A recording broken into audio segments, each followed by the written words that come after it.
ಬಿಜೆಪಿಗೆ ದೆಹಲಿಯಿಂದ green signal ಸಿಕ್ಕಿದೆಯಂತೆ. ಎಷ್ಟು ದಿನ ಸಪ್ಪೆ ಆಗಿತ್ತು ವಿಪಕ್ಷ ಅಂತ ಅನ್ಸ್ಕೊಂಡಿದಂತ ಬಿಜೆಪಿ ಈಗ ಆ ಸಪ್ಪೆನ ಸಿಹಿ ಮಾಡ್ಲಿಕ್ಕೆ ತ್ರಿಮೂರ್ತಿಗಳ ಎಂಟ್ರಿ ಆಗಿದೆಯಂತೆ. ಎಷ್ಟು ದಿನ ಸದನದಲ್ಲಿ ಒದ್ದಾಡ್ತಾ ಇತ್ತು ಬಿಜೆಪಿ, ಏನ್ ಮಾತಾಡೋದು, ಹೇಗೆ ಸರ್ಕಾರವನ್ನ ಕಟ್ಟಿ ಹಾಕೋದು ಅಂತ.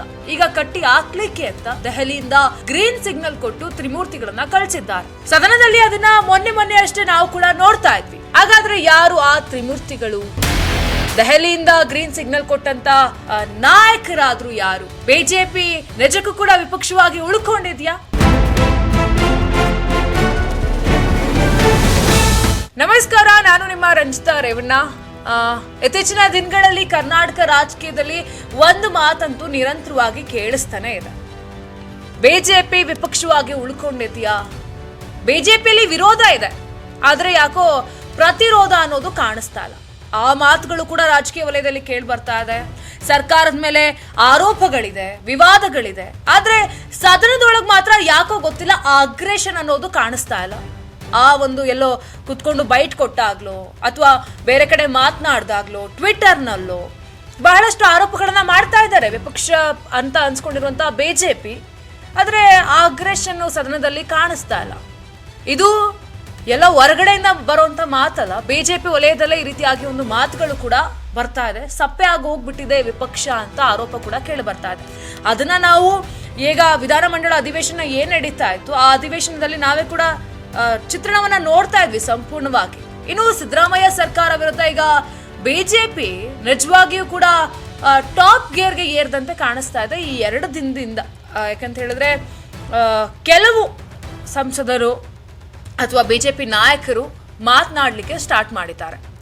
ಅಬಕಾರಿ ಹಗರಣ ಆಗ್ಲಿ ಅಥವಾ ಹೇಟ್ ಸ್ಪೀಚ್ ವಿಚಾರ ಆಗ್ಲಿ, ಫೋನ್ ಟ್ಯಾಪಿಂಗ್ ಆಗ್ಲಿ, ಈ ಪ್ರತಿ ವಿಚಾರದಲ್ಲೂ ಸರ್ಕಾರವನ್ನ ಇಕ್ಕಟ್ಟಿಗೆ ಸಿಲುಕಿಸಲೇಬೇಕು ಅಂತ ಬಿಜೆಪಿ ಶಾಸಕರು ಈಗ ಹೊರಟಿದ್ದಾರೆ. ಇಷ್ಟು ದಿನ ಏನ್ ಸೈಲೆಂಟ್ ಆಗಿದ್ರು ಬಿಜೆಪಿ ಶಾಸಕರು, ಅವರು ಈಗ ಆ ಕೆಲಸವನ್ನ ಮಾಡ್ತಾ ಇದ್ದಾರೆ ಅಂತ ಅನಿಸ್ತಾ ಇದೆ. ಅಧಿವೇಶನ ಏನ್ ನಡೀತಾ ಇದೆ, ಮೊನ್ನೆ ಅಷ್ಟೇ ಸರ್ಕಾರದ ಲೋಪದೋಷಗಳೇನೆಲ್ಲ ಇತ್ತು ಅದನ್ನ ಎಳೆಯಾಗಿ ಬಿಚ್ಚಿಡುವ ಕೆಲಸವನ್ನ ನಾನು ಆಗ್ಲೇ ಹೇಳ್ದಾಗೆ ತ್ರಿಮೂರ್ತಿಗಳು ಮಾಡ್ತಾ ಇದ್ದಾರೆ. ಆ ತ್ರಿಮೂರ್ತಿಗಳು ಯಾರು ಗ್ರೀನ್ ಸಿಗ್ನಲ್ ಕೊಟ್ಟರು ಅದನ್ನೆಲ್ಲವನ್ನು ಕೂಡ ಮುಂದೆ ಹೇಳ್ತಾ ಹೋಗ್ತಾರೆ.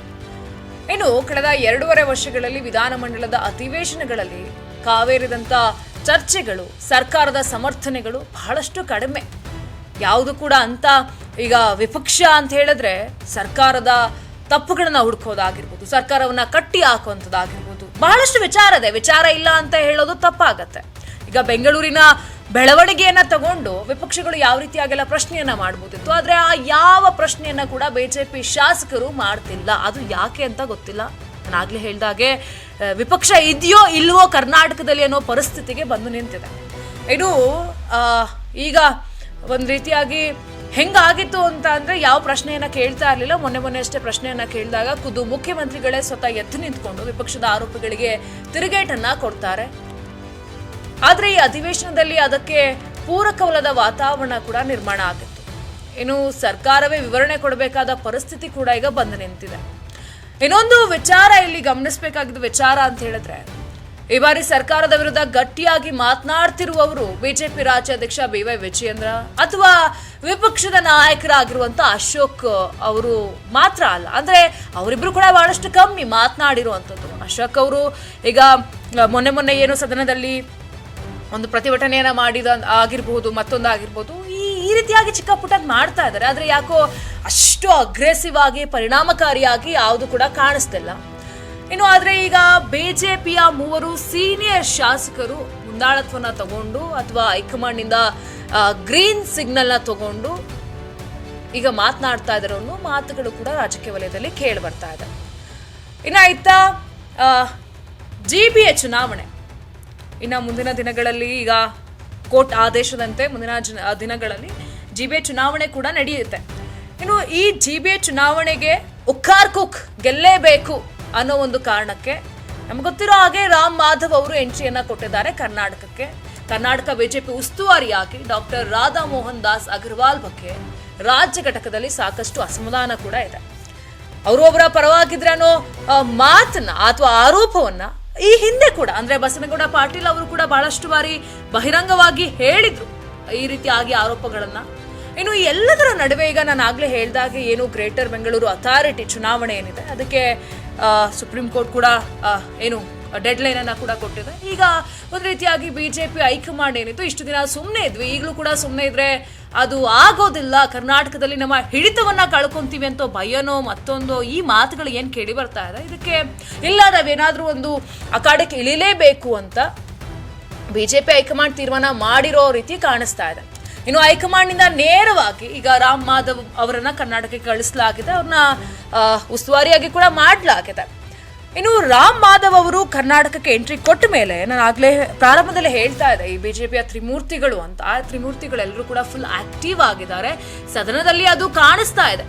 ಕೆಲವೊಂದು ವಿಚಾರಗಳನ್ನ ಮಾತನಾಡಬೇಕಿದ್ರೆ ಅಥವಾ ಸರ್ಕಾರವನ್ನ ಕಟ್ಟಿ ಹಾಕೋ ವಿಚಾರದಲ್ಲೂ ಕೂಡ ಅದು ಕಾಣಿಸ್ತಾ ಇದೆ. ಇನ್ನು ಹಾಗೆ ರಾಜ್ಯದ ಹಲವಾರು ಬಿಜೆಪಿ ನಾಯಕರನ್ನ ಪ್ರತ್ಯೇಕವಾಗಿ ಕರೆಸಿ ಅವ್ರು ಕೂಡ ಮಾತನಾಡಿದ್ದಾರೆ ಅಂತ ಹೇಳಲಾಗ್ತಾ ಇದೆ. ಇನ್ನು ಈ ವೇಳೆ ನಮ್ಮ ಕೆಲವರು ಪ್ರತಿಪಕ್ಷವಾಗಿ ಸರಿಯಾಗಿ ಕೆಲಸ ಮಾಡ್ತಾ ಇಲ್ಲ ಅಂತ ಒಂದು ಅಸಮಾಧಾನವನ್ನ ರಾಜ್ಯದ ನಾಯಕರು ರಾಮ್ ಮಾಧವ್ ಮುಂದೆ ಬಿಚ್ಚಿಟ್ಟಿದ್ದಾರೆ, ಹೇಳಿದ್ದಾರೆ. ಬಿಜೆಪಿ ಅವರೇ ಹೇಳಿರುವಂಥದ್ದು ರಾಮ್ ಮಾಧವ್ ಅವರ ಮುಂದೆ. ಇನ್ನು ಅದಕ್ಕೆ ರಾಮ್ ಮಾಧವ್ ನೀಡಿದ ಸಂದೇಶ ಸ್ಪಷ್ಟ ಆಗಿತ್ತು ಅಂತ ಹೇಳಲಾಗ್ತಾ ಇದೆ. ನೀವು ವಿಪಕ್ಷದಲ್ಲಿದ್ದೀರಾ, ಸರ್ಕಾರದ ವಿರುದ್ಧ ಯಾಕೆ ನೀವು ತಿರುಗಿ ಬೀಳಬಾರದು, ಸರಿಯಾಗಿ ಯಾಕೆ ಕೆಲಸವನ್ನ ನೀವು ಮಾಡ್ತಾ ಇಲ್ಲ ಅದನ್ನು ಕೂಡ ನೋಡ್ಕೊಳ್ತೀವಿ ಅಂತ ನೇರವಾದ ಗ್ರೀನ್ ಸಿಗ್ನಲ್ ಸೀನಿಯರ್ ನಾಯಕರಿಗೆ ಸಿಕ್ಕಿದೆ ಎನ್ನುವ ಮಾತುಗಳು ಜೋರಾಗಿರುವಂಥದ್ದು. ಅಂದ್ರೆ ನೀವು ಮಾಡಿ, ನೀವು ಮುಂದೆ ಹೋಗ್ಬಿಟ್ಟು ಮಾತನಾಡಿ ಸದನದಲ್ಲಿ, ಅದ್ರ ಬಗ್ಗೆ ನಾವೇನಿದೆ ಅದನ್ನ ನಾವು ನೋಡ್ಕೊಳ್ತೀವಿ ಅನ್ನೋ ಒಂದು ಮಾತು ಕೂಡ ಸಿಕ್ಕಿದೆಯಂತೆ ಈ ಮೂವರು ಶಾಸಕರಿಗೆ. ಇನ್ನು ಅದೇ ಗ್ರೀನ್ ಸಿಗ್ನಲ್ನ ಪರಿಣಾಮ ಈಗ ಅಧಿವೇಶನದಲ್ಲಿ ಆ ಮೂವರು ಬಿಜೆಪಿ ಶಾಸಕರು ಸರ್ಕಾರಕ್ಕೆ ನಿಜವಾದ ಇರಿಸು ಮುರಿಸು ತಂದಿದ್ದಾರೆ. ಅಂದ್ರೆ ಪೂರ್ತಿಯಾಗಿ ತಂದಿಲ್ಲ ಅಂತ ಹೇಳಿದ್ರು ಕೂಡ ಕೆಲವೊಂದು ವಿಚಾರದಲ್ಲಿ ತಂದಿದ್ದಾರೆ. ಇನ್ನು ಅವರು ಯಾರು ಆ ತ್ರಿಮೂರ್ತಿಗಳು ಅನ್ನೋ ಪ್ರಶ್ನೆ ಕೂಡ ಈಗ ನಿಮ್ಮಲ್ಲಿ ಮೂಡಿ ಬಂದಿರುವಂಥದ್ದು. ಮೊದಲನೇದಾಗಿ ರಾಜಾಜಿನಗರ ಶಾಸಕರಾಗಿರುವಂತಹ ಎಸ್ ಸುರೇಶ್ ಕುಮಾರ್ ಅವರು, ಕಾರ್ಕಳ ಶಾಸಕರಾಗಿರುವಂತಹ ವಿ ಸುನಿಲ್ ಕುಮಾರ್ ಮತ್ತು ಹುಬ್ಬಳ್ಳಿ ಧಾರವಾಡ ಪಶ್ಚಿಮ ಶಾಸಕರಾಗಿರುವಂತಹ ಅರವಿಂದ್ ಬೆಲ್ಲದ್.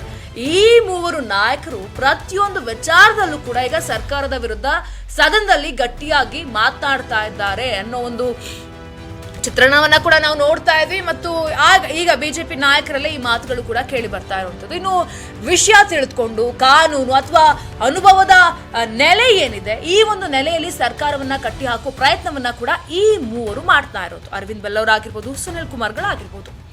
ಇನ್ನು ಇದರ ಪರಿಣಾಮ ಈಗ ಏನಾಗಿದೆ, ಬಿಜೆಪಿ ಮತ್ತು ಜೆಡಿಎಸ್ ಶಾಸಕರು ಕೂಡ ಒಂದು ರೀತಿಯಾಗಿ ಎಲ್ಲ ನಾವು ಕೂಡ ಮಾತನಾಡಬೇಕು ಅನ್ನೋ ಒಂದು ಧೈರ್ಯ ಬಂದಿದೆ. ಸಾಮೂಹಿಕ ನಾಯಕತ್ವದ ಜಪ ಮತ್ತೆ ಆರಂಭ ಆಗಿದೆ ಅನ್ನೋ ವಾತಾವರಣ ಕೂಡ ನಿರ್ಮಾಣ ಆಗ್ತಾ ಇದೆ. ಇನ್ನು ಈ ಕಡೆ ಬೆಂಗಳೂರು ಏನು ಗ್ರೇಟರ್ ಬೆಂಗಳೂರು ಚುನಾವಣೆ ಬಿಜೆಪಿಗೆ ಬಹಳ ನಿರ್ಣಾಯಕ ಅಂತ ಹೇಳಿದ್ರು ಕೂಡ ತಪ್ಪಾಗೋದಿಲ್ಲ. ಈಗ ಅದಕ್ಕಾಗಿ ಏನ್ ಮಾಡಿದ್ದಾರೆ, ಅಮಿತ್ ಶಾ ಅವರು ಸ್ವತಃ ರಾಮ್ ಮಾಧವ್ ಅವ್ರನ್ನ ಒಂದು ವಿಶೇಷ ಜವಾಬ್ದಾರಿಯನ್ನ ಕೊಟ್ಟು ಇಲ್ಲ ನೀವು ಹೋಗ್ಲೇಬೇಕು ಅಂತ ಕರ್ನಾಟಕಕ್ಕೆ ಕಳಿಸಿದ್ದಾರೆ. ಅವರ ಸಲಹೆಗಳು ಈ ಒಂದು ನಾಯಕರಿಗೆ ನೇರವಾಗಿ ಸಿಗ್ತಾ ಇದೆ ಅನ್ನೋ ಒಂದು ಮಾತು ರಾಜಕೀಯ ವಲಯದಲ್ಲಿ ಕೇಳಿ ಬರ್ತಾ ಇರುವಂತದ್ದು. ಇನ್ನು ರಾಜ್ಯಪಾಲರ ಭಾಷಣದಿಂದ ಹಿಡಿದು ತಿಮ್ಮಾಪುರ ರಾಜೀನಾಮೆ ತನಕ ಕೂಡ ಈಗ ಬಿಜೆಪಿಯವರು ಸ್ವಲ್ಪ ಆಕ್ಟಿವ್ ಆದಂಗೆ ಕಾಣಿಸ್ತಾ ಇದೆ. ರಾಜ್ಯಪಾಲರು ಸರ್ಕಾರ ಕೊಟ್ಟಂತ ಭಾಷಣವನ್ನ ಓದದೆ ಬಿಟ್ಟು ಹೋದ್ರು. ಆ ಒಂದು ಘಟನೆಯಿಂದ ಆರಂಭವಾದಂತ ಈ ಸರ್ಕಾರ ವಿಪಕ್ಷಗಳ ನಡುವಿನ ಸಂಘರ್ಷ ಈಗ ಏನು ಒಂದು ಅಬಕಾರಿ ಸಚಿವರಾಗಿರುವಂತ ಆರ್ ವಿ ತಿಮ್ಮಾಪುರ ಅವರ ರಾಜೀನಾಮೆ ಕೊಡ್ಲೇಬೇಕು ಅಂತ ಏನು ಹೋರಾಟವನ್ನ ಮಾಡ್ತಾ ಇದ್ದಾರೆ, ಈ ಹೋರಾಟದವರೆಗೆ ಬಂದು ನಿಂತಿರುವಂತದ್ದು. ಇನ್ನು ವಿಪಕ್ಷದ ನಾಯಕರು ಅವರ ರಾಜೀನಾಮೆಗೆ ಪಟ್ಟನ್ನ ಹಿಡಿದಿದ್ದಾರೆ, ಅಹೋರಾತ್ರಿ ಧರಣಿಯನ್ನ ಕೂಡ ಮಾಡಿದ್ರು. ಇನ್ನು ತಿಮ್ಮಾಪುರ ವಿರುದ್ಧದ ಆರೋಪಗಳನ್ನ ಖುದ್ದು ಬಿಜೆಪಿ ಶಾಸಕರು ಸದನದಲ್ಲಿ ಏನು ಹಂತವಾಗಿ ಬಿಚ್ಚಿಡ್ತಾ ಇದ್ರು.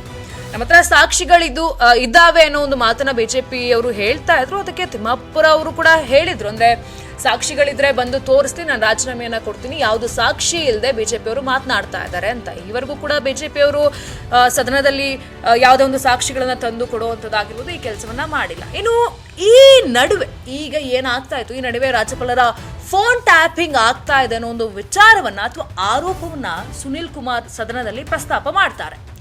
ಇದಕ್ಕೆ ಕಾನೂನು ಸಚಿವರಾಗಿರುವಂತ ಎಚ್ ಕೆ ಪಾಟೀಲ್ ಎದ್ದು ನಿಂತು ಸ್ಪಷ್ಟನೆಯನ್ನ ಕೂಡ ಕೊಡಬೇಕಾಯಿತು. ಆ ಪರಿಸ್ಥಿತಿ ಕೂಡ ಅಲ್ಲಿ ಬಂತು. ಆದ್ರೆ ಆ ಸ್ಪಷ್ಟನೆಗೆ ಏನು ಬಿಜೆಪಿ ಶಾಸಕರಿದ್ರು ಅವರು ತೃಪ್ತರಾಗಿರಲ್ಲ. ಯಾರೆಲ್ಲರ ಫೋನ್ ಟ್ಯಾಪಿಂಗ್ ಆಗ್ತಾ ಇದೆ, ಕಾಲ್ ಲಿಸ್ಟ್ ಕೊಡಿ ಅಂತ ಪಟ್ಟನ ಇಟ್ಕೊಳ್ತಾರೆ ಸದನದಲ್ಲಿ.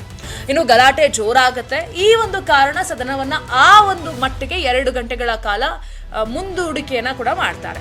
ಇದೆಲ್ಲ ಆದ ನಂತರ ಫೋನ್ ಟ್ಯಾಪಿಂಗ್ ವಿವಾದ ಏನಿರುತ್ತೆ ಇದು ಅಲ್ಲಿಗೆ ಮುಗಿಯೋದಿಲ್ಲ. ಯಾಕೋ ಬಿಜೆಪಿಯವರು ಇಷ್ಟು ದಿನ ಏನ್ ಸೈಲೆಂಟ್ ಆಗಿದ್ರು ಈ ವಿಚಾರವನ್ನ ಬಹಳಷ್ಟು ಎಳೆದಾಡ್ತಾರೆ ಸದನದಲ್ಲಿ, ಇಲ್ಲ ನಮ್ಗೆ ಗೊತ್ತಾಗ್ಲೇಬೇಕು ಅಂತ. ಇನ್ನು ಆಗ ಖುದ್ದು ಮುಖ್ಯಮಂತ್ರಿ ಸಿದ್ದರಾಮಯ್ಯ ಅವರೇ ಎದ್ದು ನಿಂತು ಮಾತನಾಡ್ತಾರೆ. ಕೇಂದ್ರದಿಂದ ರಾಜ್ಯಪಾಲರಿಗೆ ಕರೆ ಬಂದಿರಬಹುದು ಅನ್ನೋ ಅನುಮಾನ ಇದೆ ಅಂತ ಹೇಳ್ತಾರೆ. ಈ ಒಂದು ಮಾತು ಏನು ಹೇಳ್ತಾರೆ, ಆ ಮಾತಿನ ಬಳಿಕ ಅಶೋಕ್ ಅವರ ಆಗಿರ್ಬೋದು, ಅರವಿಂದ್ ಬೆಲ್ಲದ್ ಆಗಿರ್ಬೋದು, ಸುನಿಲ್ ಕುಮಾರ್ ಆಗಿರ್ಬೋದು, ಸುರೇಶ್ ಕುಮಾರ್ ಆಗಿರ್ಬೋದು, ಎಲ್ಲರೂ ಕೂಡ ಒಂದು ರೀತಿಯಾಗಿ ಮುಖ್ಯಮಂತ್ರಿಗಳನ್ನ ಮಾತಿನಲ್ಲೇ ಕಟ್ಟಿ ಹಾಕುವ ಪ್ರಯತ್ನವನ್ನ ಕೂಡ ಮಾಡ್ತಾರೆ. ಇನ್ನು ಆ ಸಮಯದಲ್ಲಿ ಮಾಜಿ ಕಾನೂನು ಸಚಿವರಾಗಿರುವಂಥ ಸುರೇಶ್ ಕುಮಾರ್ ತಮ್ಮ ಅನುಭವ ಏನಿರುತ್ತೆ ಅದನ್ನ ಮುಂದಿಡ್ತಾರೆ, ಅಂದ್ರೆ ಮಾತನಾಡ್ತಾರೆ. ಈಗ ಈ ಹಿಂದೆ ಏನು ಸರ್ಕಾರಗಳ ಕಾಲದಲ್ಲಿ ಏನೆಲ್ಲ ಘಟನೆಗಳು ನಡೆದಿತ್ತು ಅನ್ನೋ ಉದಾಹರಣೆಗಳನ್ನ ಕೂಡ ವಿವರಿಸ್ತಾರೆ. ಕಾನೂನು ಸಚಿವ ಮತ್ತು ಸರ್ಕಾರವನ್ನ ಮತ್ತಷ್ಟು ಇಕ್ಕಟ್ಟಿಗೆ ಸಿಲುಕಿಸಬಹುದು ಅನ್ನೋ ಒಂದು ಮಾತಿನಲ್ಲೂ ಕೂಡ ಮಾತನಾಡ್ತಾರೆ. ಇನ್ನೊಂದು ಆಶ್ಚರ್ಯ ಅಂತ ಹೇಳಿದ್ರೆ ಇಲ್ಲಿ ಆಡಳಿತ ಪಕ್ಷದ ಸದಸ್ಯರು ಕೂಡ ಮೌನವಾಗಿ ಕುಳಿತು ಅವನ ಮಾತೇನಿರುತ್ತೆ ಅದನ್ನ ಕೇಳಬೇಕಾಗಿರೋ ಪರಿಸ್ಥಿತಿ ಕೂಡ ನಿರ್ಮಾಣ ಆಗುತ್ತೆ. ಅಷ್ಟು ಚೆನ್ನಾಗಿ ಮಾತನಾಡ್ತಿರ್ತಾರೆ. ಇನ್ನು ಸಿದ್ದರಾಮಯ್ಯನವರು ತಮ್ಮ ಎಂದಿನ ಶೈಲಿಯಲ್ಲಿ ಸರ್ಕಾರವನ್ನ ಸಮರ್ಥಿಸ್ಕೊಳ್ತಾರಲ್ಲ ಅದು ಕೂಡ ಮಾಡ್ತಿರ್ತಾರೆ. ಆದ್ರೆ ಆ ಒಂದು ವಿಚಾರದಲ್ಲಿ ಸಾಧ್ಯ ಆಗ್ಲಿಲ್ಲ. ಸದನದಲ್ಲಿ ನಡೆದಂತ ಮಾತನ್ನ ನೋಡಿದ್ರೆ ಇನ್ನು ಅಬಕಾರಿ ಸಚಿವರ ಮೇಲಿನ ಭ್ರಷ್ಟಾಚಾರ ಆರೋಪ ಏನಿತ್ತು, ಈ ಒಂದು ಆರೋಪದ ಹಿನ್ನೆಲೆ ನಾನು ಆಗ್ಲೇ ಹೇಳಿದಾಗೆ ಅಹೋರಾತ್ರಿ ಧರಣಿಯನ್ನ ಕೂಡ ಮಾಡ್ತಾರೆ. ಸಚಿವರು ರಾಜೀನಾಮೆ ನೀಡೋವರೆಗೂ ಕೂಡ ನಮ್ಮ ಹೋರಾಟ ಬಿಡೋದಿಲ್ಲ ಅಂತ ಹೇಳ್ತಿದ್ದಾರೆ.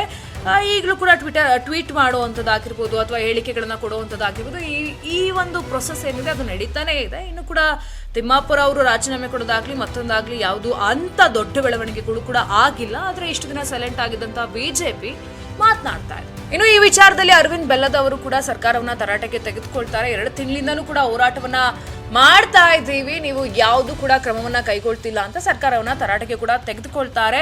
ಸೊ ಒಟ್ನಲ್ಲಿ ಹೇಳ್ಬೇಕಂದ್ರೆ ಈ ದೆಹಲಿಯಿಂದ ಸಿಕ್ಕಂತ ಗ್ರೀನ್ ಸಿಗ್ನಲ್ ಏನಿದೆ ಇದು ಕರ್ನಾಟಕದಲ್ಲಿ ಸಪ್ಪೆಯಾಗಿದ್ದಂತ ವಿಪಕ್ಷವನ್ನ ಮತ್ತೆ ಜೀವಂತ ಮಾಡಿದೆ ಅಥವಾ ಸಿಹಿ ಮಾಡಿದೆ ಅಂತ ಹೇಳಿದ್ರು ಕೂಡ ತಪ್ಪಾಗೋದಿಲ್ಲ.